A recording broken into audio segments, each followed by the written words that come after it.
Shalom saudara-saudaraku yang dikasihi oleh Tuhan, kita berjumpa kembali di dalam acara Words from Heaven.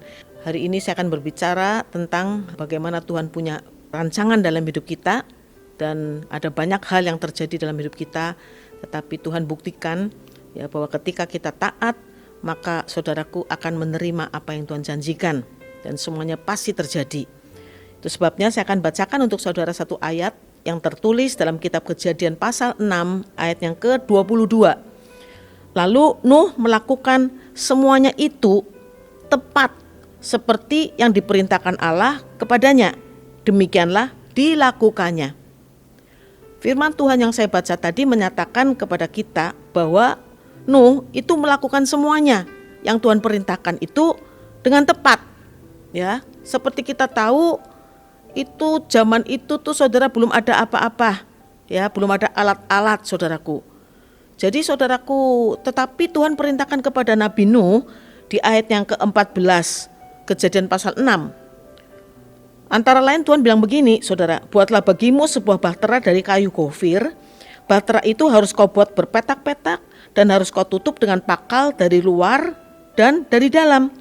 Beginilah engkau harus membuat bahtera itu, 300 hasta panjangnya, 50 hasta lebarnya, dan 30 hasta tingginya, dan selanjutnya. Apa yang Tuhan perintahkan adalah sesuatu yang enggak mengerti dia. Karena apa? Karena menurut saya pada zaman itu belum pernah ada kapal. Dan Tuhan perintahkan supaya Nuh itu, saudara, membangun kapal, bukan kapal, bahtera, saudara. Bahkan Tuhan katakan akan ada hujan yang enggak berhenti-berhenti, yang pada saat itu mungkin belum pernah ada hujan. Jadi bentuknya apa? Benar-benar masih belum mengerti yang Tuhan ucapkan itu, saudara. Ya, tetapi di sini dikatakan pada ayat yang ke-22 tadi bahwa Nabi Nuh itu melakukan semuanya perintah Tuhan dengan tepat. Jadi intinya adalah ketika Tuhan memerintahkan kepada kita lewat firman-Nya, maka saudara-saudaraku yang harus kita lakukan ya nurut saja, ya lakukan dengan tepat. Maka ketika kita punya iman percaya, Tuhan buktikan kepada kita bahwa setiap kata-kata dan firman-Nya itu terjadi. Ketika kita berjuang di dalam kehidupan ini, maka yang Tuhan inginkan juga jangan pernah menyerah. Tetap lakukan semuanya perintah Tuhan dengan tepat.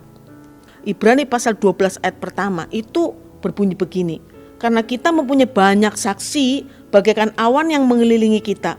Marilah kita menanggalkan semua beban dan dosa yang begitu merintangi kita, dan berlomba dengan tekun dalam perlombaan yang diwajibkan bagi kita. Kita di dalam kehidupan ini ada di dalam arena perlombaan, arena pertandingan.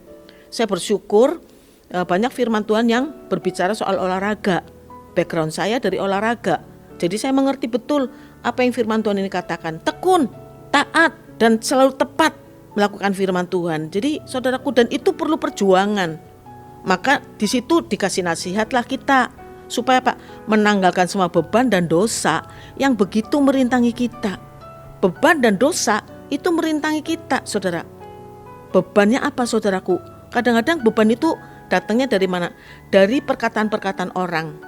Saya membayangkan ketika Nabi Nuh itu membangun bahtera, apalagi orang-orang lain yang gak pernah dengar suara Tuhan, saudara, ya. Nabi Nuh pun juga bingung gitu kan.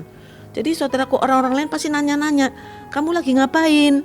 Karena ternyata Nabi Nuh itu membangun bahtera bukan di pinggir sungai, bukan di pinggir laut, tetapi di pegunungan. Jadi orang tanya, lu ngapain? Oh, aku lagi bikin bahtera sesuai dengan perintah Tuhan. Apa itu bahtera? Bahtera itu begini. Diterangin orang gak ngerti. Tapi itu bahtera itu tuh selesainya kira-kira 100 tahun lebih, ya.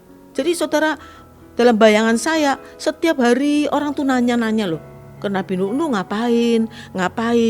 Saudara, itu membuat Nabi Nuh itu, kalau saya tuh pasti berpikir iya juga ya. Tapi Nabi Nuh itu tidak goyah, ya. Tetap dia lakukan semua perintah Tuhan dengan tepat dan taat, meskipun godaan banyak. Jadi saudara, yang Tuhan inginkan salah satunya Pak, jangan dengerin omongan orang, tapi dengerin omongan atau firman Tuhan. Itu saja, mata tertuju kepada Yesus. Ketika kita menghadapi hal-hal yang seperti itu, saudara, dalam arena pertandingan, Saya berpengalaman di dalam pertandingan, saudara. Ketika bertanding, itu penonton kan dahsyat. Omongannya itu luar biasa, saudara. Apalagi kalau kita lagi main jelek. Itu tuh umpatan-umpatan keluar. Goblok, main opo kon, balik kampung, macul. Loh, saudara, kita mendengar suara-suara seperti itu, kalau kita goyah, bisa tambah ambruk itu, tambah jelek mainnya. Tapi saya berusaha, saya gak mau dengerin omongan orang. Ya, saya percaya, saya yakin bahwa Tuhan akan memberikan kemenangan. Itu saja. Jadi saudaraku, saya belajar dari firman Tuhan, mata tertuju kepada Yesus. Ketika ada banyak omongan-omongan orang, jangan bergeming, ya. Lu ya kan berdoa terus, ibadah terus, rajin pelayanan, tapi aku lihat kok hidupmu kayaknya gak seperti dia tuh. Dia kan enggak pernah ke gereja, malas pelayanan, tapi kok diberkati. Bahaya, saudara. Mungkin sekali gak apa-apa, 2 kali mulai tergoda, saudara, ya kan, mulai terpengaruh, 3 kali mulai dah, iya juga ya.